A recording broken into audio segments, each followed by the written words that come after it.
നമുക്ക് അറിയാമല്ലോ, ഈ വർഷം നമുക്ക് ക്രമീകരിച്ചിരിക്കുന്ന അനുതാപ സങ്കീർത്തനങ്ങൾ. എത്ര അനുതാപത്തിന്റെ സങ്കീർത്തനങ്ങളുണ്ട്? നമുക്ക് സഭ പാരമ്പര്യമായി അംഗീകരിച്ചിരിക്കുന്ന 7 അനുതാപ സങ്കീർത്തനങ്ങളാണ്. അതിൽ ഒന്നാമത്തത് 6-ാം സങ്കീർത്തനം, സാംസ് of 6, Sam's 32, Sam's 38, Sam's 51, Sam's 102, Sam's 130 and 143.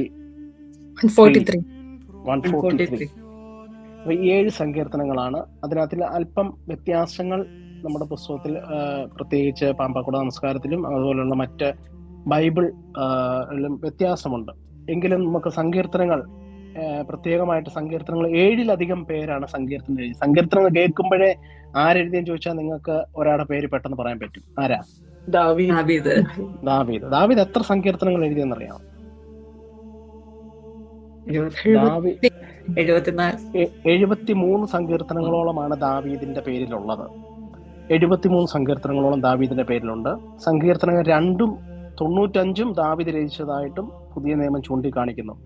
പിന്നീട് നമ്മൾ കാണുന്നത് ഈ സങ്കീർത്തനം എഴുതിയത് കോരഹപുത്രന്മാർ ഏകദേശം 10 സങ്കീർത്തനങ്ങളോളം എഴുതിയിട്ടുണ്ട്. പിന്നെ സങ്കീർത്തനങ്ങളുടെ മണ്ടയ്ക്ക് നിങ്ങൾ നോക്കിയാൽ കാണാൻ പറ്റും, ആസാഫ് 12 സങ്കീർത്തനങ്ങൾ എഴുതിയിട്ടുണ്ട്. അതുപോലെ തന്നെ ശലോമോൻ എഴുതിയ സങ്കീർത്തനമാണ് 72-ഉം 127-ാം സങ്കീർത്തനം. അതുപോലെ മോശയുടെ പേരിൽ അറിയപ്പെടുന്ന സങ്കീർത്തനമാണ് 90-ാം സങ്കീർത്തനം, മോശ രചിച്ച സങ്കീർത്തനമാണ്.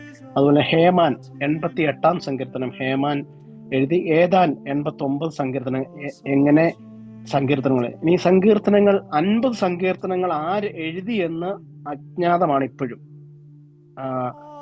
എന്നാൽ എസ്ര ചില സങ്കീർത്തനങ്ങൾ എഴുതിയെന്നും പാരമ്പര്യം പറയുന്നുണ്ട്. ഞാൻ ഇൻട്രൊഡക്ഷൻ ആയിട്ട് പറഞ്ഞു എന്നേ ഉള്ളൂ. എങ്കിലും സങ്കീർത്തനങ്ങൾ മനുഷ്യ ഹൃദയത്തിന്റെ ദൈവത്തോടുള്ള തുറന്ന സംഭാഷണമാണ് സങ്കീർത്തനം എന്ന് പറയുന്നത്. നമുക്കറിയാം, ആ സങ്കീർത്തനങ്ങളുടെ പൊതുവായ തലക്കെട്ടിലെല്ലാം നമ്മൾ കാണുന്നത് സ്തുതിഗീതങ്ങൾ അഥവാ സ്തോത്ര ഗാനങ്ങൾ എന്നാണ്. Book of praise or hymns of gratitude. സ്തുതിഗീതങ്ങൾ, സ്തോത്ര ഗാനങ്ങളാണ് കൂടുതലായിട്ടും ഈ സങ്കീർത്തനത്തിൽ ഉൾപ്പെടുത്തി. തെഹില്ല എന്ന എബ്രായ പദം ആണ് ഇതിന് എബ്രായ പദത്തിൽ പറയുന്നത്. എന്നാൽ ചില സങ്കീർത്തനങ്ങൾ മനുഷ്യന്റെ വേദനയും പാപബോധവും തകർച്ചയും ദൈവസന്നിധിയിൽ തുറന്നു വെക്കുന്ന അനുതാപ സങ്കീർത്തനങ്ങളാണ്. മുമ്പ് ഓർപ്പിച്ച പോലെ സഭാ പാരമ്പര്യത്തിൽ സാധാരണയായി 7 അനുതാപ സങ്കീർത്തനങ്ങളാണ് അംഗീകരിക്കപ്പെട്ടിരിക്കുന്നത്. വിശുദ്ധ വേദപുസ്തകത്തിലെ സങ്കീർത്തനങ്ങൾ ദൈവവും മനുഷ്യനും തമ്മിലുള്ള ഏറ്റവും ആത്മീയവും സജീവമായ സംവാദങ്ങളുടെ സമാഹരണമാണ്. അപ്പൊ ദൈവവും മനുഷ്യനും തമ്മിലുള്ള സംഭാഷണത്തിന്റെ ഒരു കൂട്ടമാണ്, ഒരു കളക്ഷനാണ് സങ്കീർത്തനം എന്ന് പറയുന്നത്. നമുക്ക് ഇനി അനുതാപം എന്ന പദത്തിലേക്ക് വരാം. അനുതാപത്തെ പഴയ നിയമത്തിൽ ഹീബ്രു ഭാഷയിൽ പ്രത്യേകിച്ച് അതിനെ പറയുന്ന അനുതാപം എന്ന് പറയുന്നത് ശൂഭ് നാഖം എന്നാണ്. ശൂബ് എന്ന് പറഞ്ഞാൽ അതിന്റെ അർത്ഥം മടങ്ങി വരിക, തിരിഞ്ഞു വരിക, turn back or to return. ദൈവത്തിലേക്ക് മടങ്ങി വരിക, പാപത്തിൽ നിന്ന് തിരിയുക, ദൈവബന്ധം പുലർത്തുക. ഇതാണ് അനുതാപത്തിന്റെ എബ്രായ ഭാഷയിലുള്ള ശൂബ് എന്ന വാക്കിലൂടെ പറയുന്നത്. രണ്ടാമത്തെ വാക്ക് എബ്രായ പദത്തിൽ പറയുന്നത് നഖം എന്നാണ്.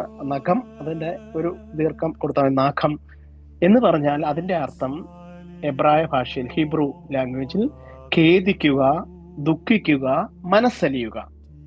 അതായത് മനസ്സിന്റെ മാറ്റം, ഹൃദയ പരിവർത്തനം, അതുപോലെ തന്നെ ആത്മീയ നവീകരണം, regret, feeling of sorrow, change of mind.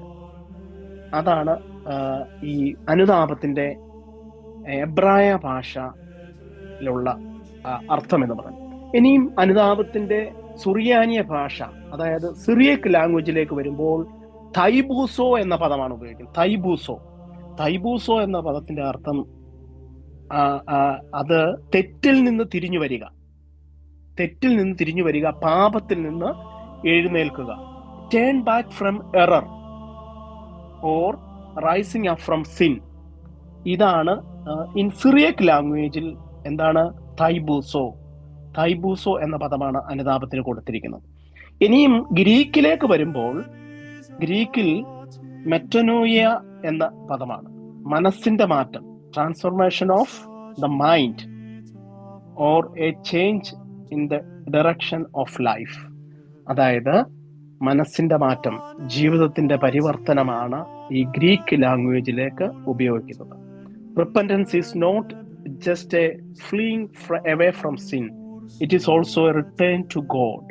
അതായത് പാപത്തിൽ നിന്നുള്ള തിരിഞ്ഞോടൽ മാത്രമല്ല അനുതാപം എന്ന് പറയുന്നത്, ദൈവത്തിങ്കിലേക്കുള്ള മടങ്ങി വരവോടാണ് എന്ത് റിപ്പന്റൻസ് എന്ന് പറയുന്നത്. പിന്നീട് നമുക്കറിയാം സഭാപിതാവായ സ്വർണ്ണനാവുകാരൻ ഇവാനിയോസ് അഥവാ സെന്റ് ജോൺ ക്രിസോസ്റ്റം പറയുന്നത്, അനുതാപം പാപിക്ക് ശിക്ഷയല്ല, അത് പാപിക്കുള്ള രക്ഷയുടെ വാതിലാണ്. അനുതാപം പാപിക്കുള്ള ശിക്ഷയല്ല, മറിച്ച് അത് പാപിക്കുള്ള രക്ഷയുടെ വാതിലാണ്. Not a punishment for a sinner, it is the door to his salvation. അത് വീണവനെ നശിപ്പിക്കുന്നതല്ല, മറിച്ച് അവനെ വീണ്ടും ഉയർത്തെഴുന്നേൽപ്പിക്കുന്നതാണ് എന്ത് സഭാപിതാവായ സ്വർണ്ണനാവുകാരൻ ഇവാനിയോസ് പറഞ്ഞിരിക്കുന്നത് അനുതാപത്തിന്റെ കാര്യം. ഞാൻ ഇതുവരെ പറഞ്ഞ കാര്യങ്ങൾ ഒന്ന് മനസ്സിലായെന്ന് വിശ്വസിക്കുന്നു. പുസ്തകത്തിലുള്ള കാര്യങ്ങളാണ് പറഞ്ഞത്. നമ്മൾ കണ്ടത് സങ്കീർത്തനത്തിന്റെ എന്താണ് അനുതാപ സങ്കീർത്തനം. സഭ 7 സങ്കീർത്തനങ്ങളെ പാരമ്പര്യമായിട്ട് മാറ്റിവെച്ചിട്ടുണ്ട്. അത് ഏതൊക്കെ സങ്കീർത്തനങ്ങളാണ് നിങ്ങൾ കാണാതെ തന്നെ പഠിക്കണം. അതോടൊപ്പം തന്നെ വിശുദ്ധ വേദപുസ്തകത്തിൽ അനുതാപത്തിന്റെ പറ്റിയുള്ള പഴയ നിയമത്തിൽ ഹീബ്രു ഭാഷയിലും അതോടൊപ്പം തന്നെ ഗ്രീക്ക് ഭാഷയിലും സുറിയാനി ഭാഷയിലും, language of Hebrew, Syriac and Greek ലാംഗ്വേജിൽ ഈ അനുതാപത്തിന്, റിപ്പന്റൻസിന് പറഞ്ഞിരിക്കുന്ന വാക്കുകളെ പറ്റി നമ്മൾ കണ്ടു. ആ വാക്കുകളൊക്കെ വൺ വേർഡ് ക്വസ്റ്റ്യൻ ആയിട്ട് ചിലപ്പം വരാൻ സാധ്യതയുണ്ട്. അതുപോലെ തന്നെ പിതാവിന്റെ അനുതാപത്തെ പറ്റിയുള്ള ഡെഫിനിഷനും കണ്ടു. ആരാണ് ആ പിതാവ്? സെന്റ് ജോൺ ക്രിസോസ്റ്റം ഓർ സ്വർണ്ണനാവുകാരനായ ഇവാനിയോസ് പറഞ്ഞിരിക്കുന്നത് അനുതാപത്തെ പറ്റി നമ്മൾ കണ്ടു കഴിഞ്ഞു. ഇനിയും അനുതാപ സങ്കീർത്തനങ്ങളുടെ ദൈവശാസ്ത്ര ഘടന, the theological structure of the സാംസ്. ഒന്നാമതായി അതിനകത്ത് പറയുന്നത് കൺഫഷൻ ഓഫ് സിൻ ആണ്, ഏറ്റുപറച്ചിലാണ്. പാപം, കുമ്പസാരം, അതിലൂടെ ഏറ്റുപറച്ചിൽ, അതാണ് ആദ്യത്തെ പടി എന്ന് പറയുന്നത്. പാപത്തിന്റെ സത്യസന്ധമായ ഏറ്റുപറച്ചിലാണ്. എന്റെ പാപം ഞാൻ സമ്മതിക്കുന്നു. 51 സങ്കീർത്തനം 3 വാക്യത്തിൽ ദാവീദ് പറഞ്ഞതുപോലെ, I acknowledge my sin, my iniquity is ever before me. എന്റെ അകൃത്യം എപ്പോഴും എന്റെ മുമ്പിലുണ്ട്. അത് ഏറ്റുപറയുന്ന ഒരു അനുഭവത്തിലേക്ക് നമുക്ക് വരണം. ഈ അനുതാപത്തിന്റെ സങ്കീർത്തനങ്ങൾ പ്രത്യേകിച്ച് എല്ലാം ആരാധനയ്ക്ക് മുമ്പും പുരോഹിതന്മാരും ശുശ്രൂഷകരും അൽമാരും ഇത് വായിച്ചൊരുങ്ങണം എന്നുള്ളതാണ്. ഡയറാകളിലും സെമിനാരികളിലും ഒക്കെ വിശുദ്ധ കുർബാനയ്ക്ക് മുമ്പ് ഈ 7 സങ്കീർത്തനം നമ്മൾ ധ്യാനാത്മകമായിരുന്ന് വായിക്കുകയും മനനം ചെയ്തതിനു ശേഷമാണ് പ്രഭാതനമസ്കാരം തുടങ്ങുന്നത്. ഇന്ന് നമുക്ക് അതിനൊന്നും ഇവിടെ സമയങ്ങൾ ലഭിക്കാറില്ല. അപ്പൊ അതുകൊണ്ട് സമയത്തിന്റെ അഭാവം കൊണ്ട് നമ്മൾ തലേദിവസം കിടക്കുമ്പോൾ ഈ അനുതാപത്തിന്റെ സങ്കീർത്തനം ധ്യാനിച്ച് കിടക്കണം. വിശുദ്ധ കുർബാനയ്ക്കും ഏത് ശുശ്രൂഷയ്ക്കും ഒരുങ്ങുന്നതിന് മുമ്പ് ഈ അനുതാപ സങ്കീർത്തനങ്ങൾ വായിച്ച് ഒരുങ്ങണം. അത് കാർമ്മികർ മാത്രമല്ല, അതിൽ പങ്കെടുക്കുന്നവരും ആ ഒരു അനുഭവത്തിലേക്ക് വരണമെന്നാണ് പിതാക്കന്മാരുടെ പഠിപ്പിക്കലുകൾ. അതുകൊണ്ട് പ്രിയമുള്ളവരെ, ഈ അനുതാപ സങ്കീർത്തനത്തിന്റെ ദൈവശാസ്ത്ര തിയോളജിക്കൽ സ്ട്രക്ചറിനകത്തിൽ ഒന്നാമത് പറയുന്നത് എന്താണ്? കൺഫഷൻ ഓഫ് സിൻ, ഏറ്റുപറച്ചിലാണ്. അനുതാപത്തിലൂടെ ദൈവസന്നിധിയിലേക്ക് നമുക്ക് കടന്നു ചെല്ലാൻ സാധിക്കും. നമുക്കറിയാം, നമ്മളെപ്പോഴും പാട്ടുകൾ പാടാറുണ്ടല്ലേ, അനുതാപത്തിലൂടെയുള്ള കണ്ണുനീർ തൂകുമ്പോൾ മനസ്സലിയുന്ന. ദൈവത്തിന് മറികടക്കുവാൻ കഴിയാത്ത ഒരു കാര്യമാണ് എന്ത്? മനുഷ്യന്റെ കണ്ണുനീരെന്ന് പറയുന്നത്. അതുകൊണ്ട് ആ കണ്ണുനീരിന് വലിയ വിലയുണ്ട്. അതുകൊണ്ട് ദൈവസന്നിധി നമ്മൾ തീർച്ചയായിട്ടും അനുതാപത്തോടെ പൊഴിക്കുന്ന ഓരോ കണ്ണുനീരും ദൈവം അതിനെ മറികടന്ന് പോകാൻ പറ്റത്തില്ല. അതുകൊണ്ടാണല്ലോ യോന നിനവയിലേക്ക് ചെന്ന് പ്രസംഗിച്ചു, ഇന്നേക്ക് 40 ദിവസത്തിന് ശേഷം യോന നശിക്കും, നിനവെ നഗരം നശിച്ചു പോകും. പക്ഷെ നിനവക്കാർ എന്ത് ചെയ്തു? രട്ടിലും വെണ്ടിയിലും ഇരുന്ന് അനുതാപത്തിന്റെ പ്രാർത്ഥനകൾ ചൊല്ലി അവർ കണ്ണുനീരൊഴുക്കി ദൈവത്തിന്റെ ആ ഒരു ദൈവം കരുതി വെച്ചിരുന്ന ശിക്ഷകളെ മാറ്റുവാൻ തക്കവണ്ണം നിനവക്കാർക്ക് സാധിച്ചു. വിശുദ്ധ വേദോസ്തവത്തിൽ ഒരുപാട് അനുതാപത്തിന്റെ കഥകളുണ്ട്. നിങ്ങളത് നിങ്ങളുടെ വായനയിൽ രഹസ്യമായിട്ടുള്ള നിങ്ങളുടെ വേദപുസ്തക വായനകളിൽ അതൊക്കെ ഒന്ന് കണ്ടുപിടിക്കുവാൻ തക്കവണ്ണം പ്രത്യേകം ശ്രദ്ധിക്കുക. അതുകൊണ്ട് ഞാനൊരു ഉദാഹരണം മാത്രം പറഞ്ഞു എന്നേ ഉള്ളൂ. അതുകൊണ്ട് ദൈവത്തിന് മറികടക്കുവാൻ, മനുഷ്യന്റെ കണ്ണുനീരിനെ മറികടന്ന് പോകാൻ ദൈവത്തിന് പറ്റത്തില്ല.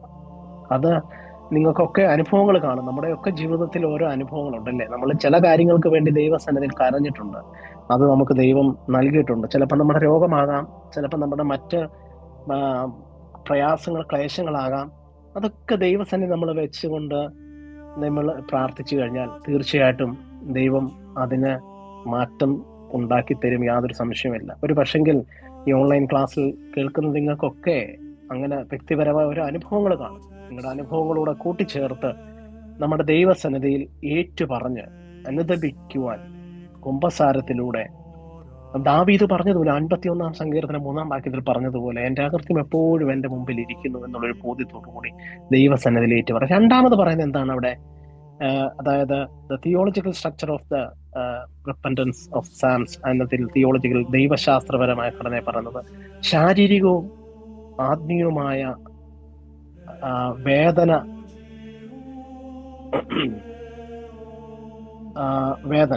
അതായത് സ്പിരിച്വൽ ആൻഡ് ഫിസിക്കൽ സഫറിങ്സ്. അവിടെ എന്താണ് നമുക്ക് കാണുവാൻ സാധിക്കുന്നത്? സങ്കീർത്തനം 38, അതായത് അനുതാപത്തിന്റെ 2-ാം സങ്കീർത്തനം. ഇന്ന് നമ്മൾ വായിച്ചത് 6-ാം സങ്കീർത്തനം. രണ്ടാമത്തേത് 38-ാം സങ്കീർത്തനത്തിൽ പറയുന്നത് എന്താണെന്ന് അറിയാമോ? പാപത്തിന്റെ ഫലം ശരീരത്തിലും ആത്മാവിലും അനുഭവപ്പെടുന്നതും വ്യക്തമാകുന്നതാണ്. അതായത് എൻ്റെ അസ്ഥികൾക്ക്, ആ സങ്കീർത്തനത്തിൽ 38-ാം സങ്കീർത്തനം അതിന്റെ 3-ാം വാക്യത്തിൽ പറയുന്നത് എന്താണ് പറയുന്നത്? എൻ്റെ അസ്ഥികളിൽ ആരോഗ്യമില്ല, എൻ്റെ പാപം കാരണം എനിക്ക് സമാധാനമില്ല എന്ന് അതിനകത്ത് പറഞ്ഞു വെക്കുന്നത്. അത് ശരീരത്തിന്റെ ആ ഒരു രോഗാവസ്ഥയും ക്ഷീണാവസ്ഥയും ഒക്കെ പറയുന്ന, എൻ്റെ അസ്ഥികളെ പറ്റി പറയുന്നു, എൻ്റെ ദേഹത്തെ പറ്റി പറയുന്നു. ആ ഒരു അനുഭവമാണ് ഈ സങ്കീർത്തനത്തിൽ. അതായത് ശാരീരികവും ആത്മീയവുമായ വേദന, the sufferings of the spiritual and physical സഫറിങ്സിനെ പറ്റിയും ആ സങ്കീർത്തനം, ഈ അനുതാപ സങ്കീർത്തനത്തെ നമുക്ക് കാണുവാൻ സാധിക്കുന്നുണ്ട്.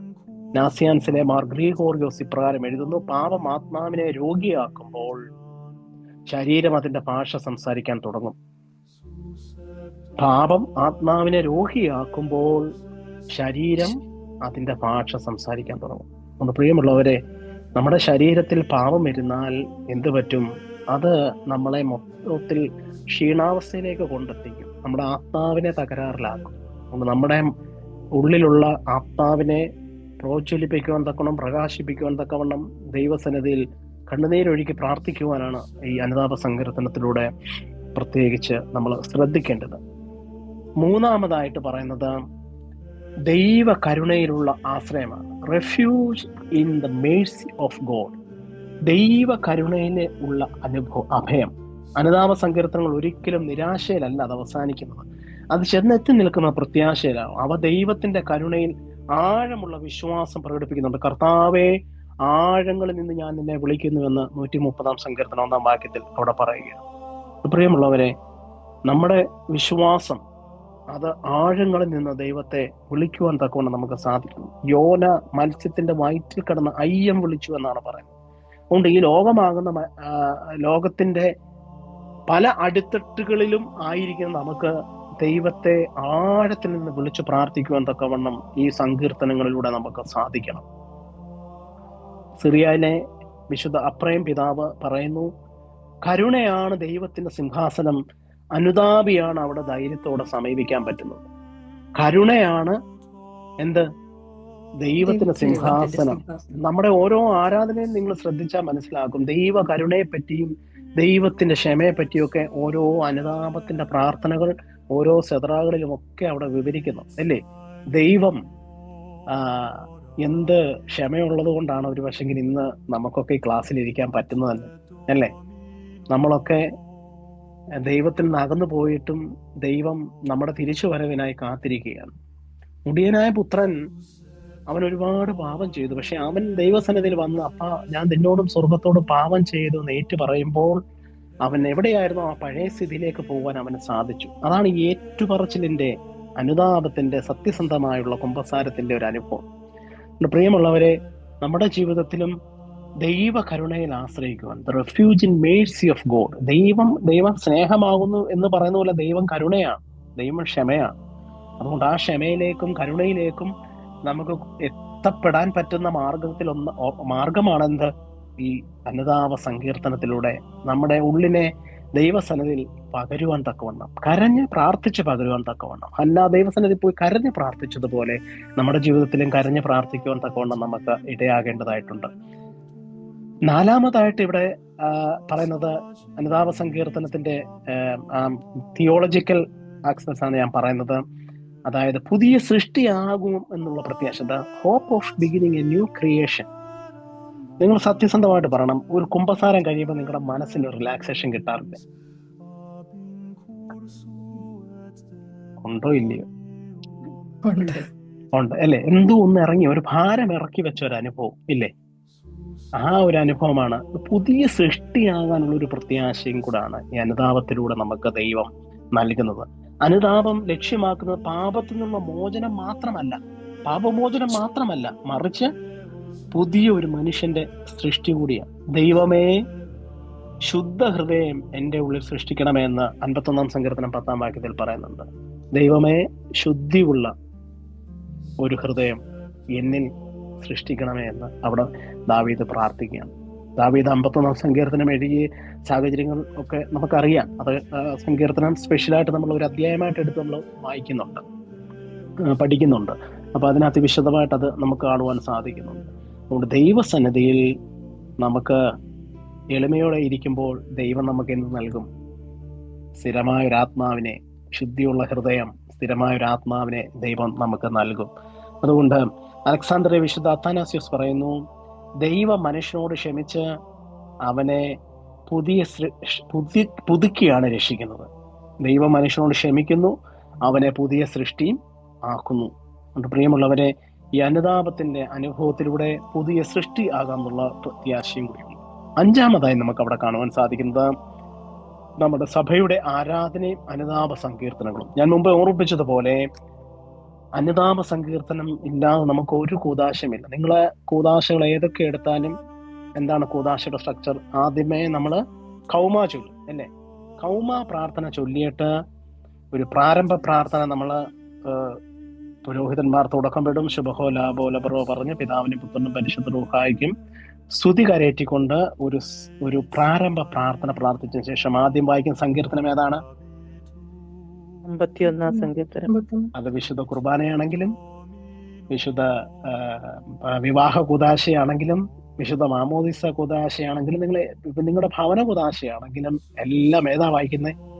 അനുതാപത്തിന്റെ 51 സങ്കീർത്തനം വായിച്ചാണ് തുടങ്ങുന്നത്. അത് നമ്മളെ തന്നെ ദൈവസന്നിധിയിൽ ഒരുക്കി പ്രാർത്ഥിച്ചുകൊണ്ട് ആ കൂദാശയിലൂടെ ദൈവ സംസർഗത്തെ അറിയുവാൻ, the feeling presence of God, അതറിയുവാൻ തക്കവണ്ണം ഉള്ള അനുഭവത്തിലേക്ക് വരുവാൻ വേണ്ടിയാണ് ഈ സങ്കീർത്തനം ചൊല്ലുന്നത്. അതുകൊണ്ട് സഭയുടെ ആരാധനയിൽ, പ്രത്യേകിച്ച് ആരാധന പാരമ്പര്യത്തിൽ അനുതാപ സങ്കീർത്തനങ്ങൾക്ക് പ്രത്യേകമായ അത്യുന്നതമായ ഒരു സ്ഥാനമാണ് വഹിക്കുന്നത്. ഉപവാസ കാലങ്ങളായാലും, കുമ്പസാര ശുശ്രൂഷകളിലും, രാത്രി പ്രാർത്ഥനകളിലും എല്ലായിടത്തും നമ്മൾ ഈ അനുതാപത്തിന്റെ പ്രാർത്ഥനകൾ ഉപയോഗിക്കുന്നുണ്ട്. സെരൂഗിലെ വിശുദ്ധ യാക്കോബ് എഴുതുന്നു, സഭ അനുതപിക്കുമ്പോൾ ദാവീദിന്റെ കണ്ണുനീർ അവളുടെ ഭാഷയാകും അല്ലെ? സഭ അനുതപിക്കുമ്പോൾ ദാവീദിന്റെ കണ്ണുനീർ അവളുടെ ഭാഷ എന്ന് പറഞ്ഞാൽ, സഭ എന്ന് പറഞ്ഞാൽ ഞാനും നിങ്ങളും ആകുന്ന സഭയിലെ അംഗങ്ങളായ നമ്മൾ കരഞ്ഞു പ്രാർത്ഥിക്കുമ്പോൾ ദാവീദ് പ്രാർത്ഥിച്ചു വെച്ചതായ അതേ കണ്ണുനീർ, ദാവീദ് ഒഴുക്കിയതായ അതേ കണ്ണുനീർ ഒഴുകിക്കൊണ്ട് ദൈവത്തെ മഹത്വപ്പെടുത്തുകയാണ്. ഒരു പക്ഷെങ്കിൽ പ്രിയമുള്ളവരെ, ഈ സങ്കീർത്തനങ്ങളൊക്കെ നമുക്ക് കിട്ടിയത് എന്തുകൊണ്ടാണ്? ദാവീദ് ഞെട്ടിയത് കൊണ്ടാണ് അല്ലേ? ദാവീദിന്റെ ജീവിതത്തിൽ മറ്റ് സങ്കീർത്തനങ്ങൾ നിങ്ങൾ പരിശോധിക്കുമ്പോൾ അവിടെയൊക്കെ ചില തലക്കെട്ടുകൾ നമുക്ക് കാണുവാൻ സാധിക്കുന്നുണ്ട്. നശിപ്പിക്കരുതേ എന്ന രാഗത്തിൽ ദാവീദിന്റെ സ്വർണ്ണഗീതം എന്ന് പറഞ്ഞ് പീഡകന്മാരിൽ നിന്നുമുള്ള രക്ഷ നേടുന്ന പ്രാർത്ഥനകൾ, അതുപോലെ വിടുതലിന് വേണ്ടിയുള്ള അപേക്ഷയും ദൈവത്തിലുള്ള ആശ്രയവും, ദുഷ്ടനെ ശിക്ഷിക്കുന്നതിനുള്ള പ്രാർത്ഥന, ശൗലിന്റെ ഉപദ്രവം വന്നപ്പോൾ ദാവീദ് ഓടിപ്പോയി. അതുകൊണ്ട് പ്രിയമുള്ളവരെ, ഓരോ സങ്കീർത്തനങ്ങൾ നമ്മൾ വായിക്കുമ്പോഴും ഇത് ആരൊക്കെയോ ഞെട്ടിയത് കൊണ്ടാണ് നമുക്ക് സങ്കീർത്തനങ്ങൾ കിട്ടിയത്. നമ്മളാരും ഞെട്ടാത്തോണ്ട് ഇപ്പം സങ്കീർത്തനങ്ങളൊന്നും പുറത്ത് വരുന്നില്ല അല്ലേ? അതുകൊണ്ട് പ്രിയമുള്ളവരെ, നമ്മൾ ഈ ദാവീദിന്റെ സങ്കീർത്തനങ്ങളായാലും ആരുടെ സങ്കീർത്തനങ്ങൾ നമ്മൾ വായിക്കുമ്പോഴും അതിലേക്കൊന്ന് ഇറങ്ങി ചെല്ലുമ്പോൾ അവരുടെ ജീവിതത്തിലൂടെ കടന്നുപോയ ഒരു അനുഭവമുണ്ട്. ദാവീദ് ഇവിടെ ഒരു സങ്കീർത്തനത്തിൽ പറയുന്നുണ്ട്,